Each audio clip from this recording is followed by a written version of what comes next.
127వ కీర్తన ఇలా రాయబడుచున్నది. యెహోవా ఇల్లు కట్టించిన ఎడల దాని కట్టువారి ప్రయాసము వ్యర్థమే. యెహోవా పట్టణమును కాపాడిన ఎడల దాని కావులు కాయువారు మేల్కొని యుండుట వ్యర్థమే. మీరు వేకువనే లేచి చల్లరాత్రి అయిన తరువాత పండుకొనుచు కష్టాలు జీతమైన ఆహారము తినుచుండుట వ్యర్థమే. తన ప్రియులు నిద్రించుచుండగా ఆయన వారికి ఇచ్చిచున్నాడు.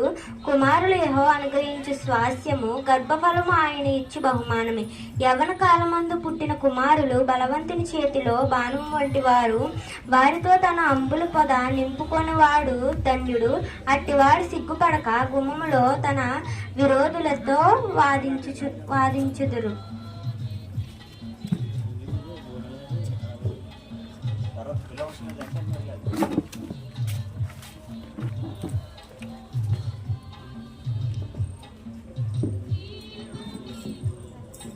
నూట 28వ దావీదు కీర్తనను మొదటి నుంచి చివరి వరకు ఇలా రాయబడినది.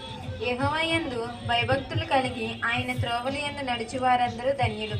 నిశ్చయముగా నీవు నీ చేతుల కష్టార్జితము అనుభవించెదవు.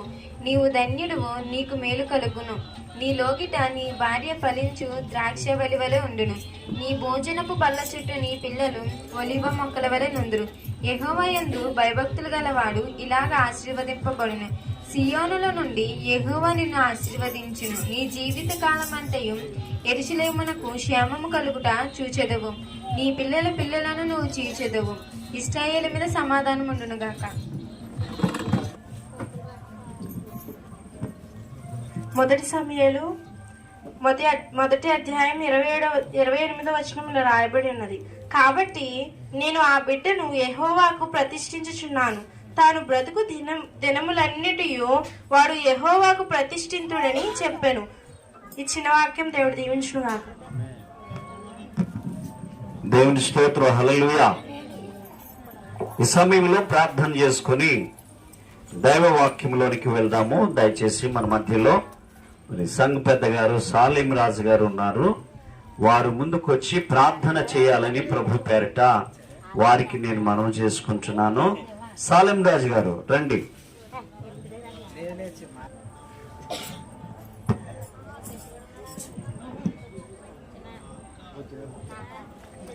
ప్రార్థన చేసుకుని కొనవలసి. మహాపరిశుద్ధుడ తండ్రి, పరలోకమందున్న మా తండ్రి, కృపగల దేవ, వందనములు స్తోత్రాలు తండ్రి. ప్రభా తండ్రి, మా గొప్ప దేవుడు ప్రభా తండ్రి. ఆయన గత రాత్రి నుంచి ప్రభా ఈ రాత్రి వరకు మీ సజీవ రెక్కల కింద మమ్మల్ని అందరినీ కాపాడి దీవించినందుకు మీకు వందనాలు తండ్రి, స్తోత్రాలు తండ్రి. ప్రభా తండ్రి నైనా యేసయ్య ప్రభా తండ్రి నైనా ఈ రోజు తండ్రి నైనా కీర్తి పుట్టినరోజు ప్రభా తండ్రి నైనా యేసయ్య తన బిడ్డని స్వస్థపరిచిన ప్రభా తండ్రి నైనా వాళ్ళ కుటుంబంలో ఉంటున్న ప్రతి ఒక్క ఆర్థిక ఇబ్బంది నుంచి రక్షించిన ప్రభా తండ్రి నైనా జ్యోతిని కూడా దీవించిన ప్రభా తండ్రి. వాళ్ళ తల్లిదండ్రులు ప్రభా తండ్రి కష్టాలతో ఇద్దరు బిడ్డని చదివిస్తున్నారు ప్రభా తండ్రి. వాళ్ళ చదువుల్లో మీరు ఉండడం ప్రభా తండ్రి.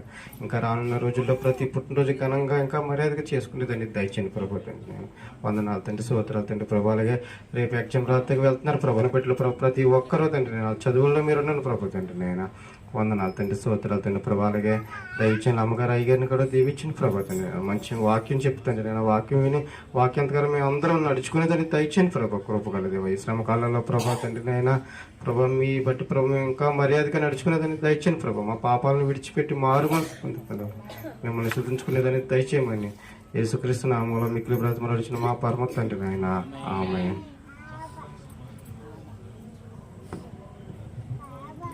దేవుని స్తోత్రం. హల్లెలూయా. అందరూ చెప్తాం హల్లెలూయా. ప్రియులారా, మొట్టమొదటిగా రిబకమ్మ గారు తన గృహాన్ని కొరకు సాక్షి భాగాన్ని అందించారు.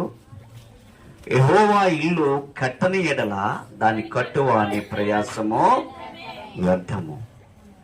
మరి దేవుడు మీ భార్య భర్తలు ఇరువురును ఆశీర్వదించాడు ఆయన. అందుకావున చక్కగా మరి మీ ఇంటిని కట్టుకున్నారు. మీకంటే ముందుగా ఆ దేవాతి దేవుడు మీ గృహంలో ఉన్నాడని మీరు నమ్ముచున్నారు. అందుకనే సంతోషంతో ఏ విధమైన ఆపద కష్టము లేకుండా గృహాన్ని నిర్మించుకున్నారు. మరి విజయవాడలో రావాల్సిన ఆ ఇంటి యొక్క భాగం కూడా దేవుడు మీకు అనుగ్రహిస్తాడు. రెండవది, ఎగ్జామ్స్ కొరకు బిడ్డలిద్దరు కూడా ఎగ్జామ్స్ కూడా రాస్తున్నారు. వారు మంచిగానే రాయాలని మనం అందరం ప్రార్థన చేద్దాము. యెహోవాయే జ్ఞానం ఇచ్చేవాడు. సామెతలు రాసిన గ్రంథము 2వ అధ్యాయము 6వ వచనంలో. స్తోత్రం చెప్తామండి. హల్లెలూయా. మరి వీరు దేవుడిని నమ్ముకున్న బిడ్డలు దేవుళ్ళలోనే ఉంటున్నారు. మరి తెలివియు వివేచనయు వారి నోటి నుండే రావాలని, అంటే దేవుడి నోటి నుండి వచ్చి వారు మంచి మార్కులతో ఉత్తీర్ణత అవ్వాలని ప్రభు పేరిట వారి సేవకుడిగా వారిని ఆశీర్వాదిస్తున్నాం. మూడవది, ఈరోజు కీర్తి యొక్క పుట్టినరోజు. ఏమా 14 వెళ్ళి 15లోనికి అడుగు పెడుతున్నారు. మరి ఈ మాట ఒక మాట చదివి నేను పాస్టమ్మ గారికి సమయాన్ని వారికి ఇద్దాము. ఈ వాక్యం ఏంటంటే, మొదటి సమూయేలు రాసిన గ్రంథము 1వ అధ్యాయము.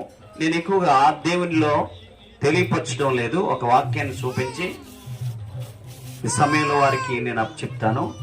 1 సమూయేలు రాసిన గ్రంథము 1వ అధ్యాయము 28వ వచనాన్ని మనము, కాబట్టి నేను ఆ బిడ్డను దేవుని స్తోత్రం, హల్లెలూయా. పిల్లల చక్కటి మాట. పిల్లలు యెహోవా ఇచ్చిన బహుమానము. ఈ బహుమానాన్ని ఎలా ఉంచాలంటే దేవుడికి మనం ప్రతిష్ఠ చేయాలి. ఎప్పుడైతే మన బిడ్డలను దేవుడికి ప్రతిష్ఠ చేసామో ఆ బిడ్డలు ఎలా ఉంటారంట, నీ బల్ల చుట్టూ నీ పిల్లలు ఒలీవ మొక్కల వలె ఉంటారంట. అంటే ఈ ఒలీవ మొక్కలు మన భోజనపు బల్ల చుట్టూ ఉంటారని దేవుని యొక్క వాక్యము తేట తెల్లగా తెలియచేయబడుతుంది అనమాట. దేవుని స్తోత్రం చెప్తామండి. హల్లెలూయా. ఎందుకంటే జలప్రలయం వచ్చినప్పుడు ఈ భూలోకంలో ఉంటున్న మానవ జాతి అంతా కూడా అంతరించిపోయింది. ఒక నోవాహు కుటుంబం తప్పించి, ఆ రక్షణ అనే వాడలో ఉన్నవారు తప్పించి అందరూ కూడా ఈ మానవాళి అంతా నశించిపోయింది. అప్పుడు నోవాహు వాడలో నుండి పావురాన్ని కాకిని విడిచిపెట్టినప్పుడు, కాకి అయితే మరలా అది రాలేదండి. పావురం అయితే ఒలివ మొక్క యొక్క ఆకును తీసుకొని వచ్చింది. అంటే అందరూ చనిపోయినా, అన్ని నాశనం అయిపోయినా ఒలివ మొక్క మాత్రం పచ్చగా ఉండినట్లు దానికి సాదృశ్యం అన్నమాట. ప్రియులారా, లోకంలో నీవు దేవుని యందు ఉంటూ దేవుని మాటలు చెప్పిన నడుచుకుంటూ దేవుని వాక్యమును చేత పట్టుకొని దివారాత్రులు దాన్ని ధ్యానించేవాడు ధన్యుడు. అటువాడు ఆకు వాడక, ఏ ఆకు వాడక, మన కుటుంబాన్ని ఆకు వాడక తన కాలం ముందు ఫలమించు చెట్టు వలె ఎవరైతే ఉంటున్నారో ఆ బిడ్డలను దేవునికి ప్రతిష్ఠ చేయాలంట. దేవుని స్తోత్రం, హల్లెలూయా. చెప్తామండి, హల్లెలూయా.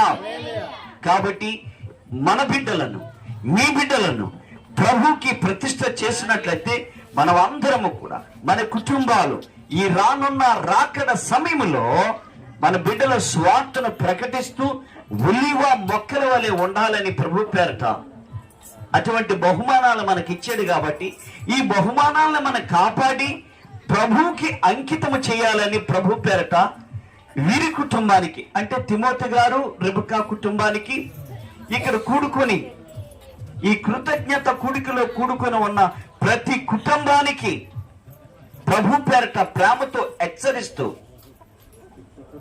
మరి ఈ సమయాన్ని వాక్య సందేశానికి ఝాన్సీ గారికి అప్పగిస్తూ ప్రభు పేరట నేను ముగిస్తున్నాను. దేవుని స్తోత్రం చెప్దాం అందరూ కూడా. దేవుని స్తోత్రం, హల్లెలూయా. ప్రియులారా, ఈ సమయంలో ఝాన్సీ గారు ప్రభు యొక్క వాక్యాన్ని మనకి అందిస్తారు. దేవుని కృపలో మీరు అందరూ కూడా మన హృదయాల్లో భద్రపరుచుకుందాము. దేవుని స్తోత్రం చెప్దాం.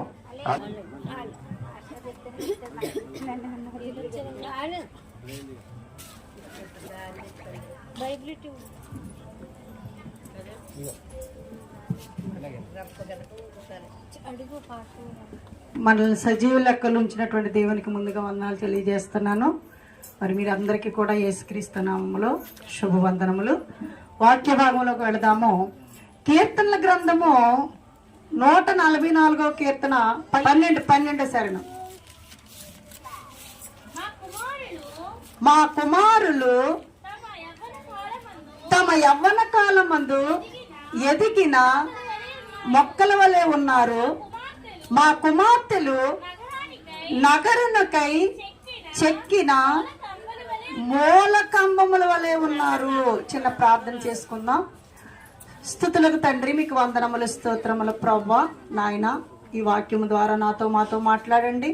నన్ను మరుగుపరిచి ఈ వాక్యం మా అందరి హృదయముల్లో నా తండ్రి పదిలపరిచి మంచి నేలను పడిన విత్తనం వల్ల అభివృద్ధి చెందుటకు సహాయం చేయమని, ఘనతా మహిమ ప్రభావాలు మీరే పొందమని మా ప్రభును ప్రియ రక్షకుడైన యేసుక్రీస్తు పేట వేడుకొంచున్నాము తండ్రి, ఆమేన్. ప్రియ సంగమా, ఇక్కడ మనం చూసినట్లయితే 144వ కీర్తన 12వ శరణములో మరి కీర్తనాకారుడు ఈ విధంగా మాట్లాడుతూ ఉన్నాడు. ఏమిటి అంటే 12వ శరణంలో చూడండి. మా కుమారులు తమ యవ్వన కాలమందు ఎదిగిన మొక్కల వలె ఉన్నారు. మా కుమార్తెలు నగరునకై చెక్కిన మూల కంబముల వలె ఉన్నారు. ఈ బైబిల్ వాక్యములో మనం చూసినట్లయితే కుమారుల గురించి ప్రస్తావించబడ్డది, కుమార్తెల గురించి ప్రస్తావించబడ్డది. ఈ లోకము ఎవరికి ఎక్కువగా ప్రాధాన్యత ఇస్తుంది అని మనం ఆలోచన చేస్తే ఎవరికి ఇస్తుందండి? కుమారులకి ఎక్కువ ప్రాధాన్యత ఇస్తుంది. ఏమిటి అంటే కుమారుడు పుట్టిన వెంటనే మన వారు ఏం చేస్తూ ఉంటారంటే వాడు చివరి వరకు ఉంటాడో లేదో తెలియదు కానీ సంబరాలు చేసేస్తూ ఉంటారు. హాస్పిటల్లోనూ కూడా సంబరాలు జరుగుతూ ఉంటాయి. కుమార్తెలు పుట్టిన వెంటనే చాలా మంది ఏం చేస్తారండి? నిరాశ పడిపోతూ ఉంటారన్నమాట. కానీ బైబిల్ వాక్యం ఏమని చెబుతుంది అంటే ఇక్కడ కుమారులైతేనంట తమ యవ్వన కాలం మంది ఎదిగిన మొక్కల వలె ఉన్నారటండి. ఒక మొక్క మనం చూసినట్లయితే ఆ మొక్క ఒక చక్కన ఫలించి అభివృద్ధి చెందే స్థాయికి వచ్చినప్పుడు అది యవ్వన కాలంలో ఉన్నట్లు లెక్కండి. మంచి ఫలాలు ఫలిస్తూ ఉంటుంది. కానీ ఇక్కడ బైబిల్లో ఆ ఫలాల కన్నా మరొక మాట ఏంటంటే మా కుమార్తెలు నగరకై చెక్కిన మూల కంబముల వలె ఉన్నారు. ఒక నగరానికి అటండి చెక్కిన మూల కంబములు. మూల స్తంభములు అంటే ఏమిటి, మూల కంబములు అంటే ఏమిటి అని మనం అర్థం చేసుకుంటూ ఉంటే ఇక్కడ ఒక నగరానికి, ఆ యొక్క నగరానికి అందచందాలకి తీర్చిదిద్దినటువంటి మూల కంబములు అటండి. అంటే ఒక నగరము స్థిరస్థాయిగా ఉండిపోవాలంటే, లేకపోతే ఒక పట్టణంలో ఉన్నటువంటి ఒక కట్టడము, పేరు పొందిన బోర్డు కట్టడాలు ఉన్నాయండి. ప్రపంచంలో అనేక కట్టడాలు ఉన్నాయి మనకి. ఈ కట్టడాల్లో చూసినట్లయితే ఆ యొక్క పునాదులు స్థిరస్థాయిగా ఉండాలంటే అవి చాలా విలువైనటువంటి రాళ్లతో కట్టబడతాయండి. ఆ రాళ్ళు ఎలా ఉంటాయంటే ఈ యొక్క పైన కట్టబడిన దానికి ఆ పునాది చాలా గట్టిగా ఉంటే కొన్ని వందల సంవత్సరాలు అవి ఏం చేస్తాయండి? ఆ కట్టడాలు నిలబడతా ఉంటాయండి. అదే చరిత్రకారులు కట్టినటువంటి కట్టడాలు ఎర్రకోట అవనివ్వండి, లేదా తాజ్మహల్ అవనివ్వండి, లేకపోతే ఆఫ్రికా ఖండంలో ఉన్నటువంటి ఈజిప్ట్లో ఉన్నటువంటి పిరమిడ్లు అవనివ్వండి, ఆ కట్టడాలు ఆ యొక్క రాళ్ళను బట్టి, ఆ పునాదిని బట్టి ఇప్పటికీ కూడా స్థిరస్థాయిగా ఉన్నాయండి ప్రియులారా. అలాగే మరి కుమార్తెలు చూసినట్లయితే నగరకాయ చెక్కిన మూలకంబములు అంటే ఒక నగరము స్థిరస్థాయిగా ఉండాలంటే, ఒక నగరము అది పాడైపోకుండా ఉండాలంటే ఆ యొక్క మూల కంబములు అనేవి ఆ యొక్క నగరాన్ని నిలబెడతా ఉంటాయటండి. ఆ మూల కంబములు అనేవి ఏంటంటే ప్రక్కన కట్టినటువంటి వేరండి, స్థిర అంటే ఫిల్లర్స్ అన్నమాట, స్టాండర్డ్ ఫిల్లర్స్. ఈ ఫిల్లర్స్ గట్టిగా వేస్తే ఏదైనా ఒక కట్టడం ఎలాగ స్థిరస్థాయిగా నిలబడుతూ ఉంటుందో ఒక నగరమే ఆ మూల కంబాల ద్వారా కట్టబడిపోయిందటండి. ఆ నగరంలో ఉన్నటువంటివి ఆ మూల కంబములు ఇక్కడ బైబిల్లో ఎవరితో పోల్చిందంటే కుమార్తెలతో పోల్చిందటండి. దేవునికి మహిమ కలుగను గాక. అంటే కుమార్తె ఆ కుటుంబానికి ఒక సౌందర్యవత అండి, ఒక అందాన్ని ఇస్తుంది. ఆ మూల కంబంలో మరి పాడైపోకుండా ఉంటే నగరము ఏ విధంగా అభివృద్ధి చెంది ఉంటుందో కుటుంబంలో ఉన్నటువంటి ఉన్నటువంటి కుమార్తెలు తన యవనంలో ఉన్నవండి, వారి యొక్క క్యారెక్టర్లో ఉన్నవండి, వారి యొక్క నిజంగా వారి యొక్క జీవిత విధానంలో ఉన్నవండి, తల్లిదండ్రుల వెడల కుటుంబ పరిస్థితులలో వాళ్ళు ఉన్న విధానంలో ఉన్నవండి, కుమార్తెలంట చాలా జాగ్రత్తగా ఉన్నట్లయితే వారు మూల కంబములతో పోల్చాడండి. మరి ఈ కుమార్తెలందరూ కూడా అందరూ మూల కంబములా ఉండరటండి ప్రియులారా. ఎవరుంటారు అంటే ఎవరైతే దేవుని యందు భయభక్తులు కలిగి ఉంటారో అటువంటి వారే మూల కంబాలతో దేవుడు ఇక్కడ పోల్చాడు అని మనం గమనించాలి. ఒకటి మనం గమనించినట్లయితే మరి మన మూల కంబముల వలె ఉండాలి అంటే మరి దేవునిలో ఎలా ఉండాలి, మనం ఏ విధంగా ఉండాలి అని మనం ఆలోచన చేస్తే ఇర్మియా గ్రంథము బైబిల్ వాక్యము ప్రతి ఒక్కరు కూడా బైబిల్ను చూడాలి, సమయమును వ్యర్థం చేయవద్దు. ఇర్మియా గ్రంథము 15వ అధ్యాయము 16వ వచనములో మనం ఎలా ఉండాలో దేవుని వాక్యం మనకు బోధిస్తూ ఉంది. నీ మాటలు నాకు దొరకగా నేను వాటిని భుజించి తిని, సైన్యములకు అధిపతి యెహోవా దేవా నీ పేరు నాకు పెట్టబడిను గనుక నీ మాటలు నాకు సంతోషమును నా హృదయమునకు ఆనందమును చాలా కలుగు చేయుచున్నవి. దేవునికి మహిమ కలుగును గాక. మరి మా కుమార్తెలు నగరునకై చెక్కిన మూల కంబముల వలె ఉన్నారని దేవుని వాక్యం చెప్తుంది. మనకు కుమారులు గాని కుమార్తెలు గాని పుట్టిన వెంటనే మనం సంతోషిస్తాము, కానీ ఈ కుమార్తెలు గాని కుమారులు గాని జీవిత విధానాలు బాగుంటే తల్లిదండ్రులు చాలా గొప్పగా ఫీల్ అవుతూ ఉంటామండి. మరి మన యొక్క కుమార్తెలు మూలకంబముగా ఉండాలంటే ఆ నగరము ఏ విధంగా అభివృద్ధి చెందుతుందో, ఆ నగరము ఏ విధంగా సౌందర్యవంతంగా ఉంటుందో, ఆ నగరము ఏ విధంగా ప్రపంచ ప్రఖ్యాతి గాస్తుందో అదే విధంగా మన కుటుంబంలో ఉన్నటువంటి మన కుమార్తెలు చక్కని వారిగా ఉన్నట్లయితే మన కుటుంబంలో ఉన్నటువంటి తల్లిదండ్రులు ఆ కుమార్తెలను చూసి చాలా సంతోషించి ఆనందిస్తారండి. కనుక కుమార్తెలు అనేటువంటి వారు కుటుంబం పేరు ప్రతిష్టలు నిలబెట్టాలి అంటే వారు ఎవరిలో జీవించాలి అని మనం ఆలోచన చేస్తే ఇక్కడ ఇర్మియా గ్రంథము 15వ అధ్యాయము 16వ వచనంలో దేవుడు మాట్లాడుతూ ఉన్నాడు. నీ మాటలు నాకు దొరకగా నేను వాటిని భుజించి తిని అంటే అర్థం ఏమిటంటే, దేవా నీ మాటలు నాకు దొరికినప్పుడు నేను వాటిని తినటం అర్థం ఏంటంటే జీర్ణించుకున్నాను అంటే విని నా హృదయంలో పదిలపరుచుకుని ఆ మాటల ద్వారా ఆ వాక్యము ద్వారా నా ప్రవర్తనను సరిచేసుకుని నా జీవితము నేను గడుపుతున్నాను అని ఈ వాక్య భావము. కనుక భుజించిన తర్వాత మళ్ళీ అంటున్నాడు ఇక్కడ, సైన్యములకు అధిపతి యెహోవా దేవా నీ పేరు నాకు పెట్టబడిన గనుక నీ మాటలు నాకు సంతోషము నా హృదయమునకు ఆనందమును కలుగు చేయుచున్నవి. ఎవరి పేరు పెట్టబడింది? మనకి దేవుని పేరు పెట్టబడింది. నువ్వు ఎవరు అంటే ఆ అమ్మాయి ఎవరు అంటే దేవుని యందు భయభక్తులు గల అమ్మాయి అమ్మ. వాళ్ళు ఎవరు అంటే క్రైస్తవులు అని మనం ఎప్పుడు అంటాము అంటే దేవుని యందు భయభక్తులు కలిగి ఉన్నప్పుడు. నగరనకై చెక్కబడినటువంటి మూల కంబములు అని దేవుడు పోల్చాడు గనక ఆ మూల కంబములు అనేవి ఎటువంటి చెదపట్టకూడదు, ఎటువంటి అపవిత్రం అవ్వకూడదు. అవి చాలా స్ట్రాంగ్ గా ఉండాలండి. అవి చక్కగా ఉంటేనే దానికి ఒక ప్రత్యేకత ఉంటుంది. ఈ కుటుంబమునకు ఉన్నటువంటి కుమార్తెలు అనేటువంటి వారు మరి నగరనకై చెక్కబడినటువంటి మూల కంబముల వలె దేవుడు పోల్చాడు కనుక వారు ఎప్పుడు ఉండగలుగుతారు? దేవుని యందు భయభక్తులు కలిగి ఉన్నప్పుడు. ఈ వాక్యము ద్వారా నీ పేరు పెట్టబడినటువంటి దేవుని బిడ్డగా మనం ఉన్నప్పుడు, మనం ఈ వాక్యాన్ని భుజించినప్పుడు అప్పుడు మనం ఎలా ఉంటామంటే సంతోషముగా ఆనందంగా ఉంటామంటండి. అయితే ఇప్పుడే రెబ్కా గారు ఏమన్నారంటే, మేము శ్రమల్లో ఉన్నాము, మేము అప్పుల్లో ఉన్నాము, మేము చాలా బాధలో ఉన్నాము, ఆయన దేవుడు మాకు ఇంటిని ఇచ్చాడు, 3 బిడ్డల్ని ఇచ్చారు, 3 బిడ్డలను పోషించడానికే కష్టము, కానీ వారు చదివించడము ఏంటి, వారు 3 చదివిస్తూ ఉన్నారు ఈ రోజుల్లో.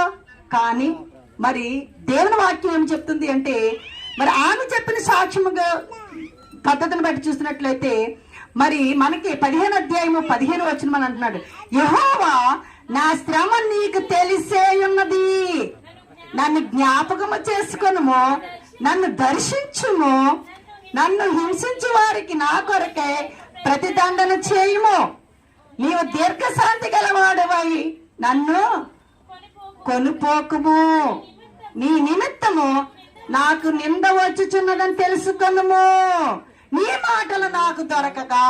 అదండి మనము జాగ్రత్తగా ఆలోచించాలి ప్రియులారా. ఎందుకంటే దేవుని నమ్ముకున్నప్పుడు మనకు శ్రమలు వస్తాయి, ఆటంకాలు వస్తాయి, అనేక సమస్యలు వస్తాయి. కానీ మనం భయపడిపోకూడదు. భయపడిపోయి దేవుని విడిచిపెట్టావా, దేవునికి దూరం అయ్యావా, ఎవరికి దగ్గర అవుతున్నట్లు లెక్క అంటే సాతానుడికి దగ్గర అవుతున్నట్లు లెక్క. ఎందుకంటే మన హృదయము ఎవరికి మనకి ఇచ్చామండి? దేవునికి ఇచ్చాం. దేవుడు మన హృదయంలో ఉంటాడు కనుక మనకి కొన్ని సమస్యలు వస్తాయి, కొన్ని నిందలు వస్తాయి. ఎందుకంటే సాతాను ఏం చేస్తాడంటే దేవుని ఎందుకు భయభక్తులు గల వారిని లేదా దేవునిలో ఉన్నటువంటి బిడ్డలను ఏం చేస్తూ ఉంటాడంటే కొన్ని సమస్యలు వస్తూ ఉంటాయండి. మరి బైబిల్ గ్రంథంలో యథార్థవంతుడైనటువంటి ఒక మహారాజు అయినటువంటి యోబు గారికి అనేక కష్టములు వచ్చినాయి, కానీ దేవుడు దూషించలేదు. దానికి కారణము ఆయనకి తెలియకుండానే అపవాది యెహోవా దేవుడితో ఒక ఒప్పందం చేసుకున్నాడు. కానీ అది యోబు గారికి తెలీదు, ఆ సాతానుడికి యెహోవా దేవుడికే తెలుసండి. చివరికి యోబు గారు గెలిచారు. దేవుడు మరి ఆ యొక్క యోబు గారి గురించి ఒక గొప్ప సాక్ష్యం చెప్పాడండి, నా యొక్క భక్తులు చూసావా అని. కనుక మనం దేవుని నమ్ముకున్నప్పుడు ప్రజల వల్ల వస్తాయండి, ఇటు ఇరుగు పొరుగు వారి వల్ల వస్తాయి, బంధువుల వల్ల వస్తాయి, ఇంట్లోనే మనకు సమస్య వస్తుంది. కానీ మనం అదిరిపోకూడదు, బెదిరిపోకూడదు. కనుక మనకి శ్రమలు వచ్చినప్పుడు మనకు దేవుడు తెలిసేటండి అని చెప్తూ ఉన్నాడు, యెహోవా నా శ్రమ నీకు తెలిసే ఉన్నది. ఇర్మియా గారు అన్నారు, ఆయనకు వచ్చిన శ్రమ అంటే దేవుడికి తెలుసు అంట. కానీ మనకు వచ్చిన శ్రమ నీకు తెలియదే చెప్పండి? తెలుసు. కానీ నువ్వేం చెయ్యాలి?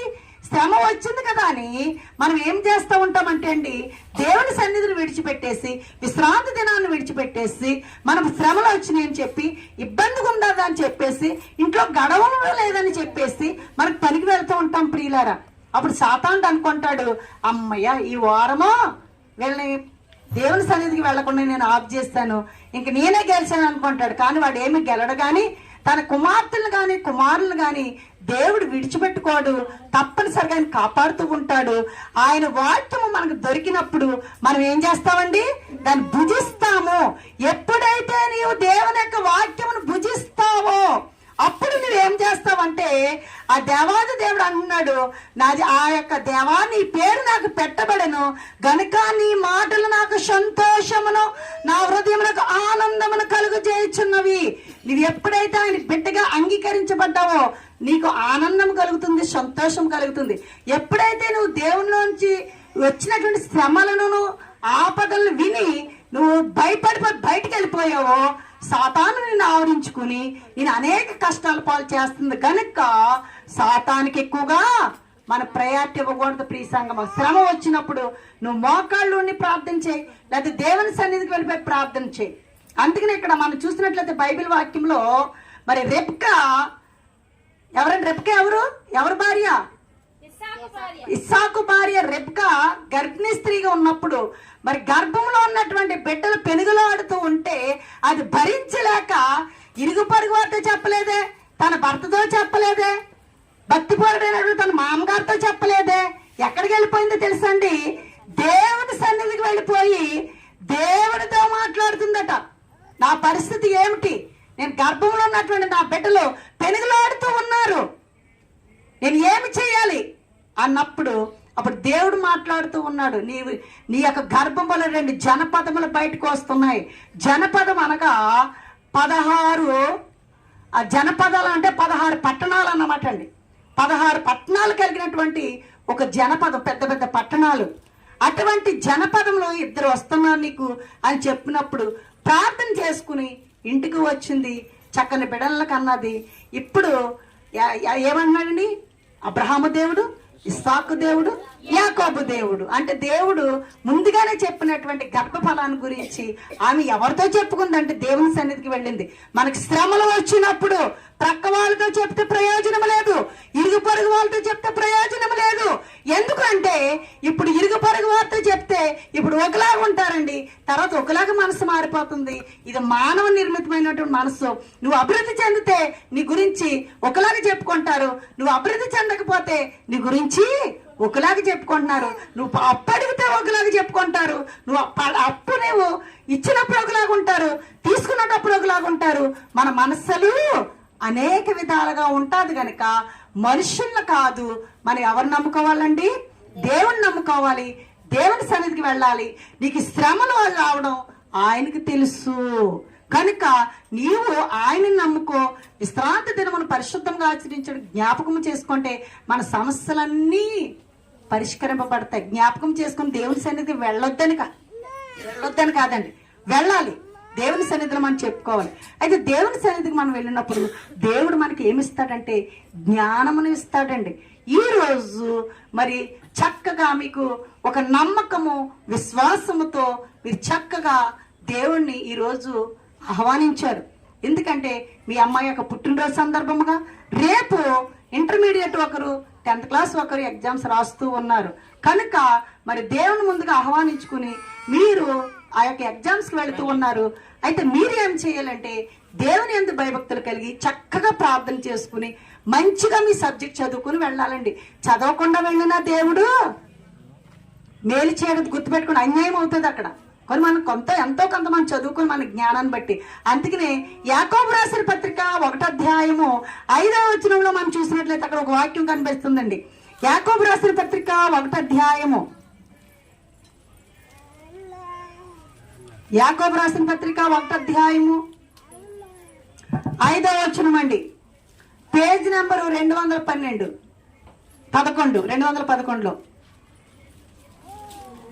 యాకోబు రాసిన పత్రిక 1వ అధ్యాయము 5వ వచనం. మీలో ఎవరికైనాను జ్ఞానము కొదువుగా ఉన్న ఎడల అతడు దేవుని అడగవలెను, అప్పుడది అతనికి అనుగ్రహింపబడెను. ఏంటి ఏమన్నా చూడండి, మీలో ఎవరికైనాను జ్ఞానము కొదువుగా ఉన్న ఎడల అతడు దేవుని అడగాలటండి, అప్పుడది అతనికి అనుగ్రహింపబడేను. దేవునికి మహిమ కలుగును గాక. చదువుకున్న వారే కాదండి, చదువు లేని వారైనా మనుష్యులు అనేటువంటి వారు ప్రతి ఒక్కరికి కూడా దేవుడు ఒక ప్రత్యేకత ఇచ్చాడండి. మనం ఈ లోకములో పుట్టాము అంటే ప్రతి మనిషికి ఒక వాల్యూ ఉంది. మనం అనుకుంటాం నాకు వాల్యూ లేదనుకుంటామేమో. ప్రతి ఒక్కరికి కూడా ఒక వాల్యూ ఇచ్చాడు దేవుడు, ప్రతి ఒక్కరికి కూడా ఒక ఘనత ఇచ్చాడు. కానీ మనం ఏం చేస్తామంటే నాకు వాల్యూ లేదని మనమే దిగజారిపోతాం. కానీ ప్రతి ఒక్కరికి కూడా మొత్తం మీద ప్రపంచంలో ఉన్నటువంటి పశు పక్షాదుల కన్నా మనుష్యులకు దేవుడు జ్ఞానాన్ని ఇచ్చాడండి. ఎందుకు అంటే ఆయన స్వరూపంలో మనం ఉన్నాము కనుక మనకి ఏమన్నా జ్ఞానము కొదువుగా ఉన్నట్లయితే ఏమంటున్నాడంటే మీలో ఎవరికైనాను జ్ఞానము కొదువుగా ఉన్న ఎడల అతడు దేవుని అడగవలెను, అప్పుడది అతనికి అనుగ్రహింపబడెను. మనం దేవుణ్ణి అడగాలండి. ప్రవ్వా ఆయన నేను ఇలాగా ఎగ్జామ్కి వెళ్తున్నాను, లేదా పలానా పనికి వెళుతున్నాను, తగిన జ్ఞానం నాకు అనుగ్రహించు అనాలి తప్ప నేను చాలా జ్ఞానవంతుడని అని మనం అహంకారం కలిగి ఉండకూడదండి. మన వినయ విధేయతలతో ఆయన దగ్గర ప్రార్థించినప్పుడు ఎవరికైతే జ్ఞానం కొదువుగా ఉంటుందో అటు వారికి దేవుడు జ్ఞానం అనుగ్రహిస్తాడంట. మరి ఎప్పుడు అది అనుగ్రహించడో తెలుసండి, క్రింద ఉంది ఆ యొక్క అధ్యాయంలో మనం చూసినట్టు వచనాల్లో ఎవరైతే సందేహించి అడుగుతాడో వాడికి జ్ఞానం ఇవ్వడండి దేవుడు. సందేహింపక, అందులో ఏమిటంటే సందేహింపక, ఏ మాత్రమునో సందేహింపక విశ్వాసముతో అడగాలండి. అయితే అతడు చూడండి, అక్కడ మనం చూసినట్లయితే 6వ వచనంలో చూడండి, అయితే అతడు ఏ మాత్రమును సందేహింపక విశ్వాసముతో అడగవలెను. దేవునికి మహిమ కలుగును గాక. నీ విశ్వాసముతో ప్రభువా నాకు జ్ఞానము కదువుగా ఉన్నది, నాకు జ్ఞానము దయచేయము, నేను పలానా ఎగ్జామ్కి వెళుచున్నాను, తగిన జ్ఞానం నాకు అనుగ్రహించండి. ఏ విధంగా నేను పరీక్ష రాయాలి, ఏ విధంగా ఇచ్చిన ప్రశ్నలకు సమాధానం రాయాలి, ఏ విధంగా నాకు జ్ఞానము నాకు దాయిచ్చేయండి, నాకు తగిన జ్ఞానం ఇవ్వండి, నేను అక్కడ తగిన జ్ఞానం నాకు కావాలి, నేను చదువుకోవాలి, ఏ ప్రశ్నలు ఎలా చదవాలి, నాకు విలువైనటువంటి జ్ఞానం నాకు దయచేయండి ప్రభువా అని నువ్వు దేవుణ్ణి అడగాలి. మనుషుల్ని అడిగితే ప్రయోజనం లేదు, ప్రక్కవారిని అడిగితే ప్రయోజనం లేదు, ప్రక్కవారిని ప్రశ్నలు అడిగితే జవాబులు అడిగితే ప్రయోజనం లేదు. నువ్వు నిజాయితీపరుడుగా నిజాయితీగా దేవుని యందు భయభక్తులు కలిగి ఆయన మాట విని ఆయన మాట ప్రకారం నువ్వు అనుసరిస్తూ ఆయనలో జీవిస్తూ ఆయన బిడ్డగా ఉండి నీవు కలిగి ఉన్నట్లయితే ఏమీ సందేహించకుండా నువ్వు ఆయన అడిగితే ఆ జ్ఞానము దేవుడు నీకు అనుగ్రహిస్తాడు. కనుక మనం ఏమి చేయాలంటే ఆయనలో జీవించాలి. మన బిడ్డలకు కూడా మనము ఏ విధంగా పెంచాలో అది ఒక మాట నేను చెప్పి ముగిస్తాను. కొలస్సీలు రాసిన పత్రిక 3:20 పిల్లలారా అన్ని విషయములలో మీ తల్లిదండ్రుల మాట వినుడి, ఇది ప్రభువును బట్టి మెచ్చుకొనదగినది. ఇప్పుడు నేను చెప్పవలసింది ఏంటంటే, మరి తిమోతి గారికి రెబ్కా గారికి దేవుడిచ్చినటువంటి కృపను బట్టి వారు ఏంటంటే నగరనకై చెక్కబడినటువంటి కుమార్తెలు నగరనకై చెక్కబడినటువంటి మూల కంబముల వలె ఉన్నారని దేవుని వాక్యం సెలవిస్తున్నది. కనుక మీ కుమార్తెలు మీ కుటుంబానికి ఒక గౌరవం కలిగి ఉండాలి అంటే ఒక మంచి మరి చక్కని స్ట్రాంగ్ ఫిల్లర్ లాగా ఆ యొక్క భవనం కట్టబడిందంటే స్ట్రాంగ్ పిల్లర్స్ ఉంటే ఆ భవనం కట్టబడి అనేక సంవత్సరాలకి ఏ విధంగా ఉంటుందో, ఒక నగరము ఏ విధంగా అందచందాలు కలిగి ఉంటుందో, మీ బిడ్డలు కూడా మీ కుటుంబానికి మరి నగరానికై చెక్కబడినటువంటి మూల కంబములుగా మీ కుటుంబానికి కూడా మరి ఉండాలి. అంటే పిల్లలు ఎలా ఉండాలి అంటే, పిల్లలారా అన్ని విషయములలో మీ తల్లిదండ్రుల మాట వినుడి, ఇది ప్రభువును బట్టి మెచ్చుకొనదగినది. ప్రజలు కాదండి మెచ్చుకోవడం. ఈ రోజుల్లో పిల్లలు ఏం చేస్తున్నారంటే అభివృద్ధి చెందిన తర్వాత తల్లిదండ్రులను రోడ్డు మీద విడిచిపెట్టేస్తున్నారండి. రోడ్డు మీద విడిచిపెట్టేస్తున్నారు. ఈ రోడ్డు మీద విడిచిపెట్టినప్పుడు తల్లిదండ్రులు బాగా బ్రతికినటువంటి తల్లిదండ్రులు ఏం చేస్తున్నారంటే మరి చాలా చోట్ల భిక్షం ఎత్తుకుంటున్నారు. ప్రియ సంగమా, ఎంతో పెద్ద చదువులు చదివించి వీళ్ళ సర్వస్వం పిల్లలకి సమకూర్చి వీరు ఒక స్థాయికి వెళ్ళిన తర్వాత ఆ ఇంటికి కొత్తగా వచ్చినటువంటి చుట్టం ఎవరు, అల్లుడు అవనివ్వండి, కోడలు అవనివ్వండి, ఏం చేస్తున్నారంటే చివరికి తల్లిదండ్రుల్ని బయట నెట్టేసి సమాజంలో వారిని విడిచిపెట్టి వీరు హాయిగా ఉంటున్నారు. నిన్న కాక మొన్న పేపర్లో వచ్చింది, అమెరికా వెళ్ళిపోతూ కొడుకు కోడలోని మరి తల్లిని ఎక్కడండి స్టేషన్ లో విడిచిపెట్టేసి వెళ్ళిపోయారటండి. పాపం వాళ్ళు వెళ్ళిపోయారు. ఈవిడ ఏం చేస్తుంది, భిక్షం ఎత్తుకుంటుంది. పేపర్కి వచ్చింది. అంత భయంకరం అండి. కనుక మనం ఏం చేయాలంటే, పిల్లలారా మీ తల్లిదండ్రుల మాట వినుడి. ఇప్పటి నుంచి మన తల్లిదండ్రుల మాట వింటే తల్లిదండ్రులు ఎలా చూడాలో బిడ్డలో వాళ్ళ వృద్ధాప్యంలో చూస్తారటండి. ఇప్పుడు తల్లిదండ్రుల మాట వినలేని వాళ్ళు చాలా మంది ఉన్నారు. కనుక మనము ఏం చేయాలంటే, పిల్లలు దేవుని మాట వింటున్నాం అంటాము కానీ దేవుని మాట వింటే ఎవరు చూసి వస్తారు ఏంటి? కనుక దేవుని మాట విన్నట్టు రుజువు కావాలి అంటే తల్లిదండ్రుల మాట వినాలి. తల్లిదండ్రుల మాట విన్నట్టు రుజువు కావాలంటే తల్లిదండ్రుల వృద్ధాప్యంలో మనం ఏం చేయాలండి, చూడాలి. అంటే మంచి ఒలివ మొక్క ఏ విధంగా ఉంటుందో మరి తల్లిదండ్రులు వృద్ధాప్యం వరకు మరి ఆ ఒలివ మొక్క చుట్టూ అంటే చిన్న చిన్న మొక్కలు మొలుస్తూ ఉంటాయటండి. అంటే వృద్ధాప్యం ఉన్నటువంటి ఆ మొక్కను కాపాడుతూ ఉంటాయటండి ఆ పిల్లలు. కనుక పిల్లలారా మీ తల్లిదండ్రుల మాట వినుడి, ఇది ప్రభువు ఏముందండి నమ్మదగినది, లేదా ఇష్టమై ఉన్నది. కనుక పిల్లలు తల్లిదండ్రుల మాట వినాలి. కనుక మరి నేను చెప్పేది ఏంటంటే, ఈ యొక్క కుమార్తెల ముగ్గురు కూడా మంచిగా చదువుకొని దేవుని యందు భయభక్తులు కలిగి మరి తల్లిదండ్రులకు విధేయులై ఉండి, ఇప్పుడు కాదండి వారు వృద్ధాప్యం వచ్చినప్పుడు చక్కగా వాళ్ళు చూసుకోవాల్సిన బాధ్యత బిడ్డలకు ఉంది. దేవుని వాక్యం చెబుతూ ఉందటండి. అయితే నేను ఒక చిన్న సంఘటన చెప్పి నేను ముగిస్తాను. మరి ఒక కుటుంబంలో ఒక భార్య భర్తలకు ఒక కుమారుడు లేకలేక పుట్టాడటండి. పుడితే ఆ కుమారుడు గురించి అనేక కష్టాలు పడి చక్కగా చదివించి ఒక ఉన్నత స్థానానికి తీసుకొచ్చిందటండి. అయితే ఆ తల్లి తన ఆస్తిని అంతా అమ్మి, అంటే బైబిల్లో ఉంది, నువ్వు నీ సంపదను అమ్మి నీ జ్ఞానమును కొనుక్కోమంటున్నాడట. జ్ఞానం సంపాదించుకోమంటే అర్థం ఏంటంటే చదువులకి చాలా అమౌంట్ ఖర్చు పెడుతున్నాం ఈ రోజుల్లో. అలాగే పాపం ఆ తల్లి ఏం చేసిందంటే కుమారుని చక్కగా కలెక్టర్ ఉద్యోగం చదివిస్తే మరి చక్కగా కలెక్టర్ ఉద్యోగం వచ్చింది. మరి కలెక్టర్ వచ్చినప్పుడు చాలా మంది ఏం చేస్తా ఉంటారండి, మంచి సంబంధాల కోసం తిరుగుతూ ఉన్నప్పుడు మరి చక్కని అల్లుడు దొరికాడని చెప్పి ఒక సంబంధం చూసి మరి ఆ వాళ్ళు చేసుకోవడం జరిగింది. ప్రియ సంగమం, వాళ్ళు ఏం చేశారంటే తల్లి కూలి పని చేసి సమస్తము సమకూర్చుకొని మరి కుమారుడు చదివించిన తరువాత కుమారుడు ఒక ఉన్నత స్థానానికి వెళ్ళినప్పుడు ఆ యొక్క వచ్చినటువంటి భార్య కుటుంబం చాలా ఉన్నత కుటుంబం గనుక తల్లిని విడిచిపెట్టి భార్య దగ్గరికి వెళ్ళిపోయాడు. అయితే భార్య చక్కగా ఒక ఉన్నత స్థానంలో ఉంది కనుక తల్లి యొక్క విధానము పడలేదండి వాడికి.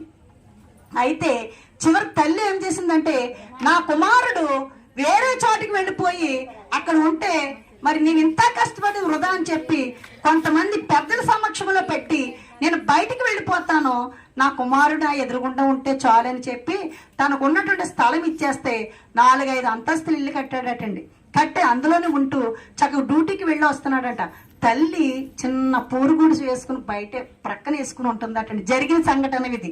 అయితే ప్రక్కన ఉంటే మరి ఏమనుకుంటుందంటే ఒక కండిషన్ పెట్టిందటండి కోడలు. ఏమిటంటే నీ తల్లి నువ్వు చూడడానికి వీల్లేదు, మన ప్రెస్టేజ్కి ఆవిడ అడ్డొస్తుంది కనుక నీవు ఆవిడ చూడడానికి వీళ్ళైనప్పుడు తల్లి కూడా కండిషన్ ఒప్పుకొని అక్కడ వాళ్ళని ఉండడానికి ఇష్టపడిందటండి.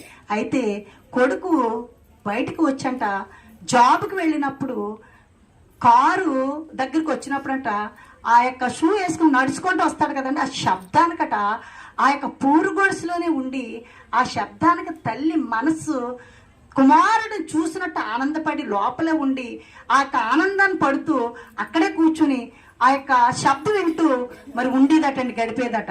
తనకున్న దాంట్లోనే తింటూ ఏ రోజుని కుమారుని గాని కోడలు గాని ఏమీ అడగలేదట. చివరికి ఆమె ఏం చేసేదంటే తెలుసండి, నిరంతరం ప్రార్థన చేసేదటండి. దేవునికి మహిమ కలిగిన గాక.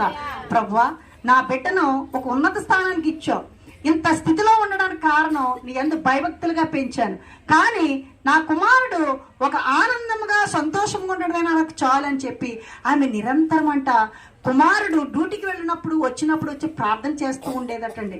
అయితే నిరంతరం ప్రార్థన చేసుకుంటూ ఉంటే ఒక రోజుని ఇంకా దేవుని సెలవయింది. ఆమె మరి కాలం చేయడానికి సిద్ధంగా ఉంది. అనారోగ్యంగా ఉన్నా సరే కుమారుడికి చెప్పలేదు, కోడలికి చెప్పలేదు, గుట్టింట్లో నుంచి గుట్టు బయటికి పోనివ్వలేదు. చివరికి ఆమెకు తెలియకుండానే మరి వారికి తెలియకుండానే ఆ పూరుగుడుసులోనే మరణించింది. తరువాత మరి ఇవి కనబడతలేదు ఏమిటని చెప్పి చాలా మంది బయట వారు వచ్చి చూస్తే ఆమె చనిపోయి ఉంది. తర్వాత ఆ కుమారుడంట ఏమిటి అంటే ఈవిడి గుండెల్లో ఆ యొక్క శబ్దము వింటూ ఈవిడ ఆనందపడుతుందని బయట వారికి ఎలా తెలుసు అంటే మెయికులాంటి సంఘస్థులు మరి ఆమె చర్చికి వెళ్ళలేదు కనుక మరి ఇరుగు పొరుగు వారు ఆమె దగ్గరికి వెళ్ళి ప్రార్థించినప్పుడు ఆమె వెళ్ళి చర్చిలోకి వెళ్ళినప్పుడు నా కుమారుడు గురించి మీరు అందరూ ప్రార్థన చేయండి, నన్ను చూడకపోయినా పర్లేదు, కానీ నా కుమారుడు గురించి ఎవరు కూడా వ్యర్థమైన మాటలు పలుకవద్దు, కనుక మనం ప్రార్థన చేద్దామని చెప్పి తన కుమారుడు శబ్దం వింటే చాలని చెప్పి ఆమె చెప్పినటువంటి సాక్ష్యము చనిపోయిన తర్వాత కుమారుడు చెప్పినప్పుడు ఆమె పశ్చాత్తాపడి ఏడ్చి అనేక మందికి ఆమె వల్ల దాన ధర్మాలు చేశాడంటే కానీ ప్రయోజనం ఉంటుందండి. కనుక నేననేది ఏంటంటే బ్రతికి ఉండగానే తల్లిదండ్రులను మనం చూసుకోవాలి. అందుకని బైబిల్ వాక్యంలో పిల్లలారా మీ తల్లిదండ్రుల మాట వినుడి, ఇది ప్రభు చిత్తమయ్యన్నది. తల్లిదండ్రులు పిల్లల మాట వింటే తల్లిదండ్రులు వృద్ధాప్యం వచ్చినప్పుడు తల్లిదండ్రులను ఎలా చూసుకోవాలో దేవుని వాక్యం బిడ్డలకు నేర్పిస్తుంది.